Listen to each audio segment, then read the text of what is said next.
Hello everyone, কেমন আছো সবাই? আশা করি ভালো আছো। আমিও খুব ভালো আছি। তো ফাইনালি আমাদের দুর্গাপুজো তো চলে এলো। তো সবাইকে জানাই, আমার ছোট ভাই বোন, দাদা দিদি, আমার সকল বন্ধুদের এবং গুরুজনদের জানাই শুভ শারদীয়ার অনেক অনেক প্রীতি, শুভেচ্ছা এবং ভালোবাসা। তো পঞ্চমীর ঠিক 2 দিন আগে, মানে বৃহস্পতিবারের দিন, আমি আর আমার বড় ভাস্তা বিকেল 5টা নাগাদের দিকে বেরিয়েছিলাম গানের ক্লাসে যাওয়ার জন্য। তোমরা কি ভাবছো, বিয়ের পর কি আমি গান টান শিখতে যাচ্ছি? না, গান শিখতে যাচ্ছে আমার বড় ভাস্তা সুরাজ। আমি জাস্ট ওকে নিয়ে যাচ্ছি গানের ক্লাসে। কিন্তু হ্যাঁ, আমার শ্বশুরবাড়ির সবাই গান নাচ করতে খুবই ভালোবাসে। আর আমার বর কতটা গান ভালোবাসে সেটা তোমাদের আমার শর্টসের মাধ্যমে দেখিয়েছি। তোমরা অনেকে আমার শর্টসের মাধ্যমে আমার বরের গলার গান শুনেছো, আর যারা দেখোনি এক্ষুনি let's with go Mamun blogs চ্যানেলে গিয়ে দেখে নিও বা শুনে নিও।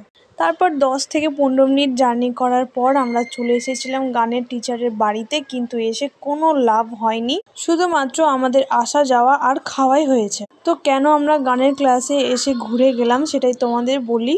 যিনি গান শেখাবেন বা যিনি আমার ভাস্তাকে গান শেখান তিনিই বাড়িতে ছিল না। সেই দিনের আগের দিন যখন সে গান শিখতে এসেছিল তখন তার ম্যাডাম তাকে নাকি বলেছিল যে তারপরের দিন ছুটি থাকবে, কিন্তু তিনি এক কথায় যাকে বলে ছুটি।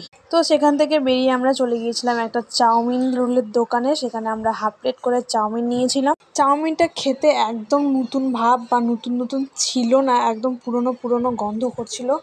কেমন ছিল বলো তো চাউমিনটা? অনেক দিন ধরে যদি বালতির মধ্যে রাখা হয় একটা কোনো চাউমিন বা অন্য কিছুই বলো না কেন, যে কোনো খাবার, যেরকম একটা অনেকদিন পর বদ্ধ থাকার পর গন্ধ বেরোয়, সেরকম চাউমিনটা থেকে গন্ধ বেরোচ্ছিল।